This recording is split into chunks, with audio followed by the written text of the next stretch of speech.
Welcome back to Watch Along Pod. Today we're heading to a colourful Incan empire set in the Andes of Peru with Disney's animated comedy, The Emperor's New Groove. Released in the year 2000, this is a fast-paced, joke-driven film that follows a self-absorbed emperor whose life is abruptly turned upside down when he's transformed into a llama, setting off a chaotic journey that prioritizes humor over spectacle. In another experimental detour from Disney's traditional musical formula, the film leaned heavily into slapstick, meta-humor, and character comedy. On release, The Emperor's New Groove had a modest box office performance and a mixed initial reception, but audiences' opinion has improved over time, with the film gaining a strong following and a reputation as an underrated favourite. Do we think Disney lost their groove in the year 2000? Or was this new comedy-heavy approach the transformation they really needed? Let's talk about it! Is everybody ready? Hello! Hello, welcome back. Welcome back. It is Watch Along Pod time. It is, and we have watched a pretty good film this week. It is a good film. The Emperor's New Groove. Yeah. A film that has become, I feel, more popular as it's got older. Yeah, definitely. It's become a meme, Yep. which certainly helps with popularity. But yeah, it's a bit of a cult following, isn't it? It has. I've seen this film before, but other than a few key moments, I didn't remember much of it. Yeah, same. I'm not even sure I've ever sat through it and watched it beginning to end. I feel like I've seen the first half and then I've seen the second half, or I've seen big chunks of it where I have seen the whole film, but I'm not sure I've ever sat and watched it beginning to end. Yeah, I know the first time I saw this film, it was the morning after a house party, so I was not in the best of conditions. Yeah. And then the second time I saw it was my friend's little brother was watching it or something. What year was this one? 2000. It was 2000. This is the third movie released this year on the Watch Along Pod list. Yeah, I was going to say 2000 was a busy year. It was. And I feel like it probably didn't appeal to me. I would have been 9 in 2000, and I feel like it probably at that time I was a bit like, bleh, I want musical theatre songs, and I was very much Disney princess girl, even at 9. So I think these early 2000 films I really sort of just brushed over because they weren't catering to what I liked. I was about 14 when this came out, which was a period of my life where I was like, too cool for school. yeah, give me horror, give me action. I don't want to watch Disney films anymore. Now look at me. Yeah, it wasn't something that was on my radar really, and I only saw it because it was by proxy, because somebody else had put it on. But I really enjoyed it, and it was a few films after this. I think it's only a few years now until Finding Nemo comes out, and that's when I started realising again that okay, maybe these are still enjoyable. Yeah, maybe these are still for me. These experimental ones that are all coming up, I've probably seen them all, but I couldn't tell you much about any of them. No. I think this one has lasted much better, in terms of you could ask people, oh, you know The Emperor's New Groove, and people would know it. You'd say, oh, do you know Atlantis? They'd be like, what? Yeah, I do think that there are a few films, Atlantis being one of them, this is the other, and Treasure Planet. It's one of those things where the majority of people are going to say, oh no, actually I haven't seen that. But anyone that has seen those really, really like them. But I feel like more people have seen Emperor's New Groove. I feel like it's it had a bit of a resurgence because of, I think, things on TikTok and stuff like that, that it has got a lot of those funny moments that are memeable. Do you know what I Yeah. mean? Like, Yeah, and I mean, it's heavily because this was a very comedy focused film. yeah, 100%. It's so different to everything else Disney had put out to this point. But do you know what I thought when I was watching it? I thought, this just feels very 2000. Yeah, it did. It was almost like it Not was in a bad way. yeah. But like in a, it just felt, I was like, if I didn't know, I think I'd know that this was made in the 2000s. Yeah, it's just because it kind of went next level with everything. It was like wacky and colourful, and I think the Cusco, his sarcasm, it is just such a 2000 kind of attitude that he has. Yeah. Um, I mean, he's a great. I mean, he's a terrible character, but he's a great character. yeah, he's awful, but he's so funny. I think it is a great film when you break it down into pieces, and you look at the comedy of it and the heart of it. It is actually a really great film. I feel like watching it from beginning to end as an adult, I can go, actually, it's very funny, very clever. There's great moments in it. I could watch it again happily. It's not one where I'd be like, yeah, it's all right. You know, I'd happily watch again. I laughed out loud. Oh yeah, I did several times. Yeah. Hold the lever, crunk. Wrong lever. Like that. Why do we even have that lever? And I like that that's repeated with Cusco later, and he's like, "Why does she even have that lever?" Yeah, it's got really memorable moments, and I think they're so memorable because they're so funny. Yeah. I do think that what we've gained in humour, we've lost in emotional connection.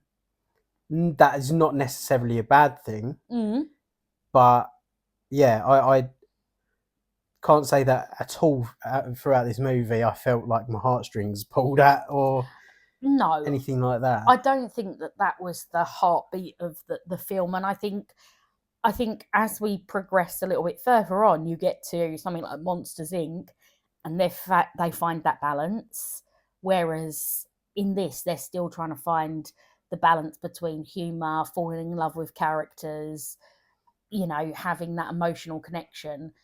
It's amazing to think that this was very nearly a very different film. Really? Yeah, so originally it was going to be called Kingdom of the Sun, I think. Oh, okay. And it was going to follow the traditional Disney kind of formula. It was going to be similar in plot to like The Prince and the Pauper sort of situation. Sting was going to do all the songs, or he did. He wrote loads of songs for it. And I think part of that agreement for him being involved was that his wife was allowed to make a making of documentary, right? Which you can watch somewhere. I'm sure it's on YouTube, but it's called something like The Sweat Box or something like that. They got this film almost to completion and nobody liked it. So they stripped everything away, and then they were like, right, we need to completely redo this. And it was like proper crunch time, last minute rewrites, and they remade the entire film from the ground up, and they went with a more comedy driven, fast paced. I remember when I heard the title of it, Emperor's New Groove, I always imagined it was going to be based on The Emperor's New Clothes. Yeah. But it was going to be like just a different version. Yeah. You can't have him walking around naked in a Disney film. Yeah. No similarities at all to that story. There's nothing to do with that story. So, I mean, what would have been funny was if they'd turned him into a llama and everybody just pretended that they didn't notice that he was a llama. Yeah, that's one way they could have done it. I wonder if that was in the original plan for this film. But yeah, no. Talking of Sting, obviously he did a lot of the songs. And the songs in this, like obviously the background songs, the theme song at the beginning, Theme song guy. Excellent. Bit of Tom Jones, who doesn't love that? Yep. All really jazzy, funky, really fun, and then the credits roll, and then it Sting's really sad song, and I was like, is Kuzco going to come on and be like, whoa, what song is this? And like, it's going to change to something fun? No, that was the serious end song to, it just did not fit with the movie. No. It was completely out of place. It had nothing to do with the movie. It was terrible. Yeah, just left over from the original.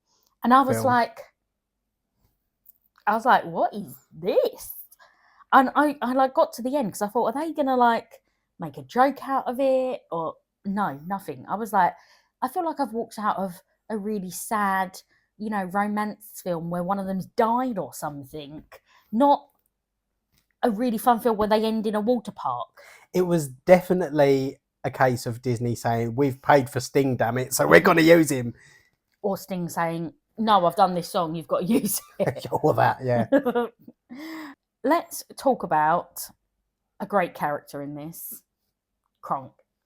My favourite character in this. He's just brilliant. Voiced by Patrick Warburton.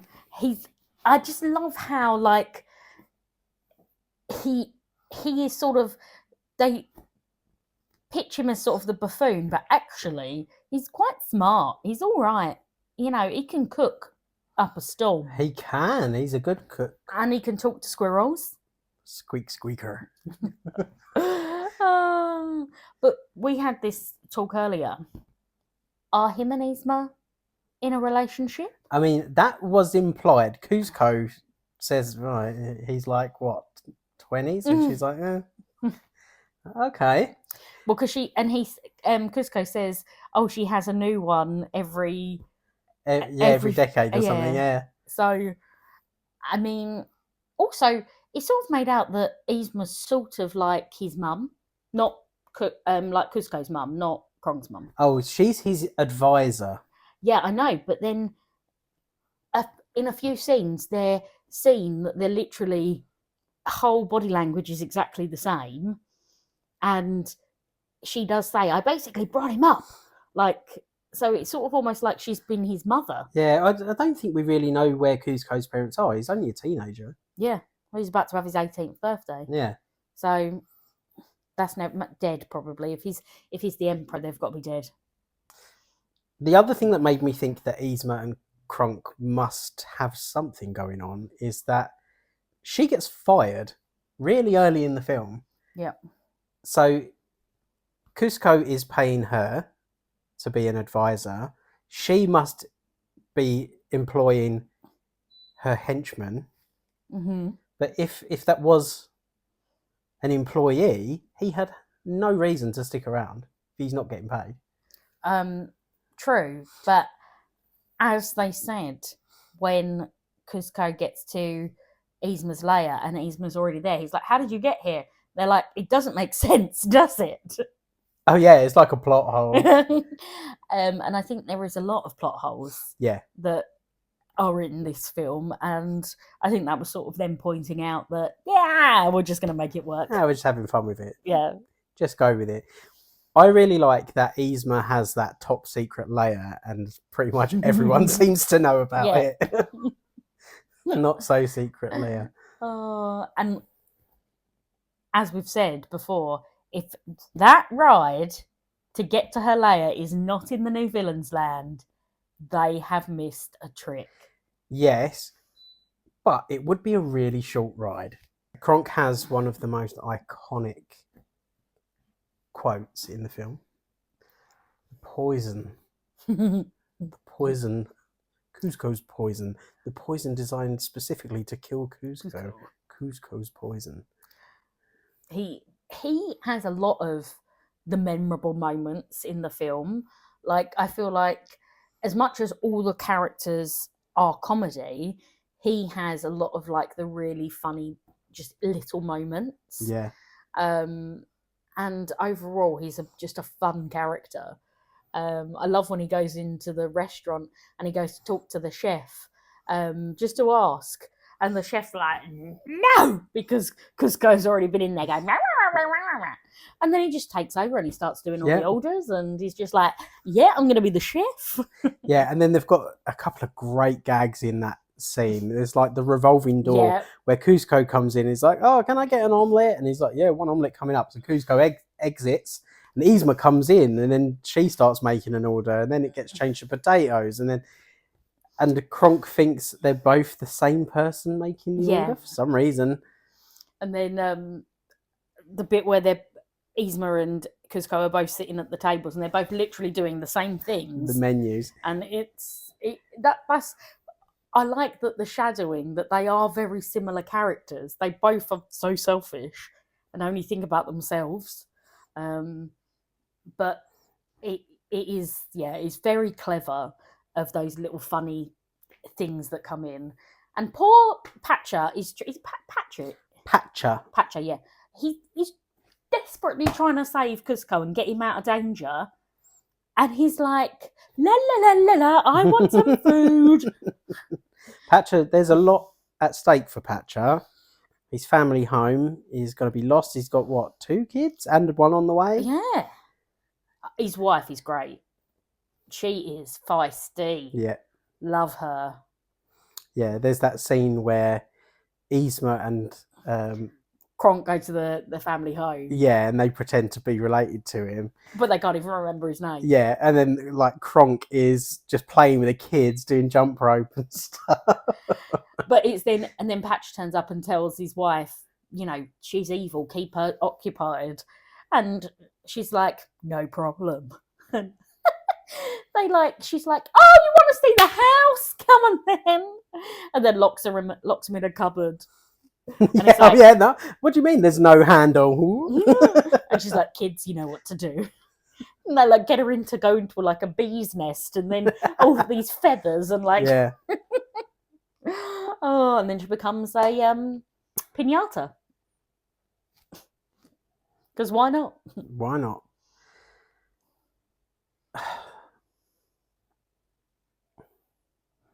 Patcher is voiced by John Goodman. It is, yeah, he is.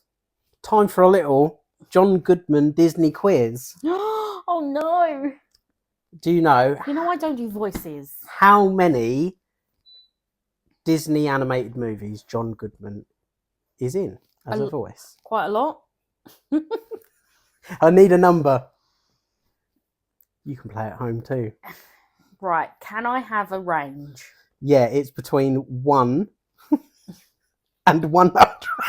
No, it's between 1 and 5. 4. Correct. Can you name the characters and the movies? Patcher, Patcher is one of them in The Emperor's New Groove. Sully, Sully in Monsters, Inc. Sully in Monsters Inc. 2.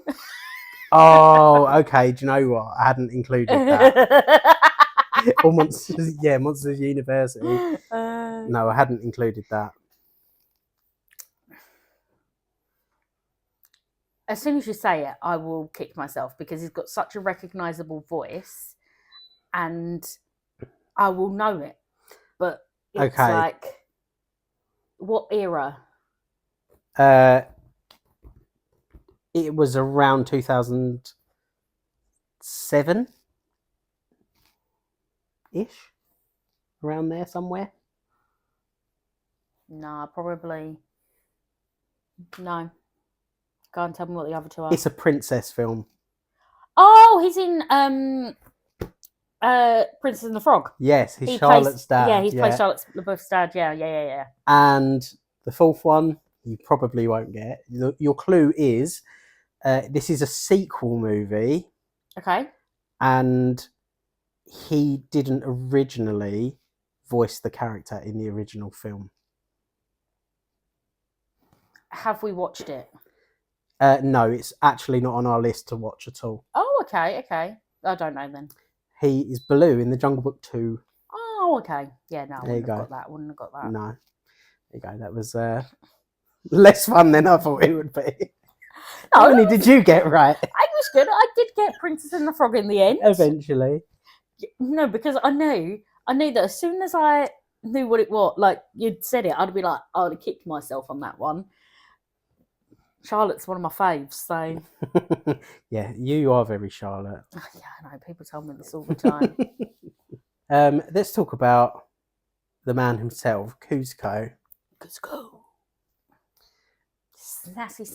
He is like, he's so horrible because No one's ever told him no. yeah, he's just a brat, isn't he? He's Brooklyn Beckham. Oh, topical. Well, it'd probably probably be won't. less topical by the time this comes out. But yeah, he's like, he doesn't care how anything affects anyone else as long as he's all right. No, because in his life, he's been brought up that he'll be the empress. Nobody has literally ever said no to him. It's what you want, what you want, what you want. So you bring somebody up like that, it's sort of not his own fault, really. He's never been told any different. And nobody's ever told him, you're a twat. I do like when we see a redemption arc. Mm. And in this movie, it's when he, for the first time, does something that's selfless and he saves Pacha. Mm. But I like that it takes quite a long time to get there. Yeah. It's not like, oh, I actually should be a nice person. And even as we get towards the end of it, you're still a little bit like, he's not quite there yet. Because even the way he doesn't go, I'm not going to build it. He goes, you lied to me. And he can't lose face about it. Yeah. We get that great moment where they're crossing the bridge and Pacha falls through and he's hanging by the vines and Kuzco's like, no, I'm just going to leave you there. He starts skipping off and then he falls through as well. And then they have to work together, back to back, walking up with their legs on each side of the gap. And then you've got like alligators below them snapping and Kuzco's face goes into a hole in the wall and there's like loads of bats in there, and then scorpions fall out of the bush. Yeah, it's just ridiculous, and I think that's what makes it a really fun film to watch. Is it is so stupid, and I feel like it's not taking itself too seriously, and I think that's what makes it really fun. It's not trying to be clever humor, it's just trying to be humor for the sake of being humor. Yeah, exactly. It's a fun time, and they're not trying to be deep and they're not trying to put on your heartstrings, and it just is very un-Disney, but yeah, it just means it's fun. But it is great and I do love it. And can we just talk about the fact that Yzma turns into a cat? Yes, cute. Can you buy that at any of the shops or the parks? Good. There is a cat Yzma loungefly holding the potion. Oh, I'm surprised you don't have that. Well, I wouldn't have said I was a big fan. Until now.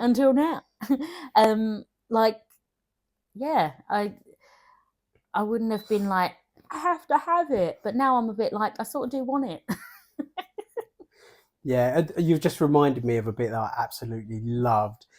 When Yzma gets turned into a cat, they're trying to turn Kuzco back into a man, but all of the potions are mixed up, so they're just trying them, and he gets turned into a tortoise, and then he gets turned into a parrot, and then he gets turned into a whale, and then he gets turned into a llama again. He's like, yay, I'm a llama again. He's like, no.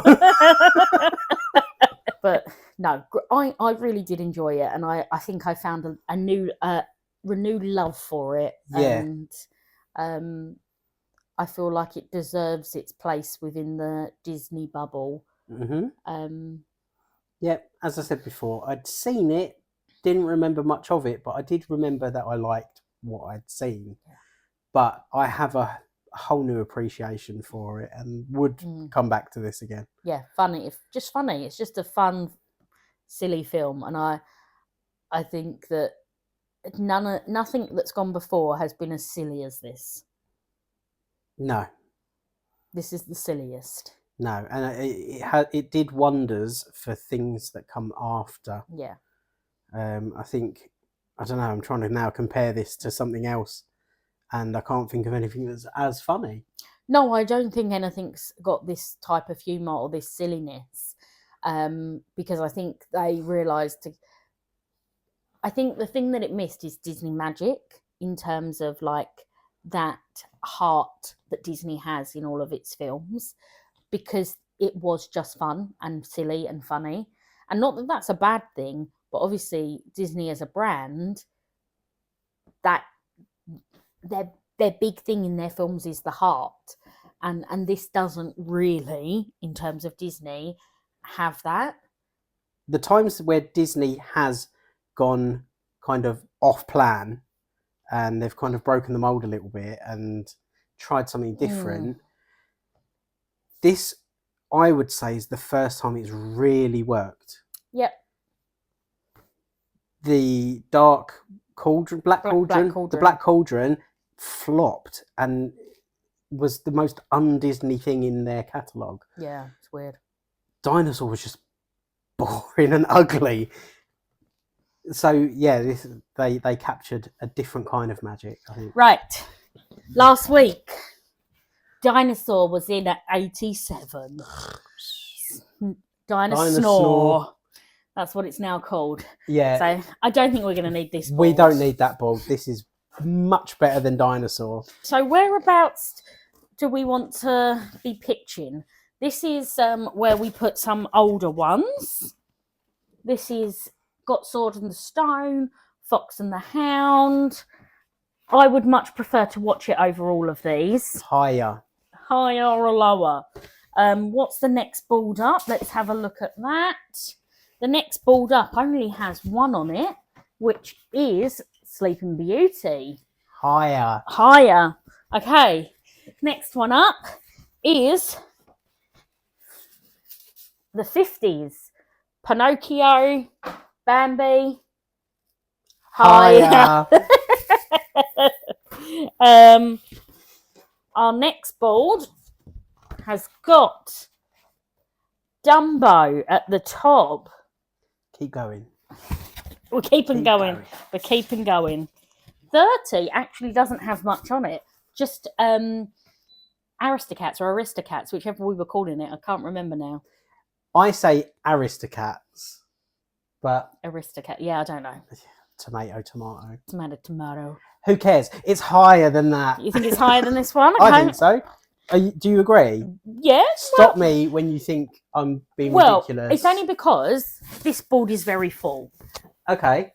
So it's, for me, it's definitely not higher than Bug's Life.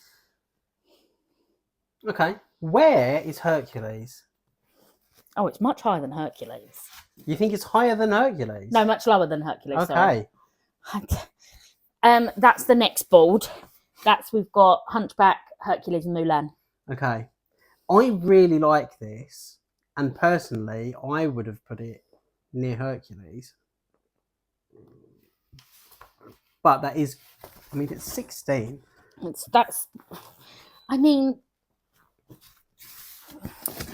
I feel like that's a bit high for it.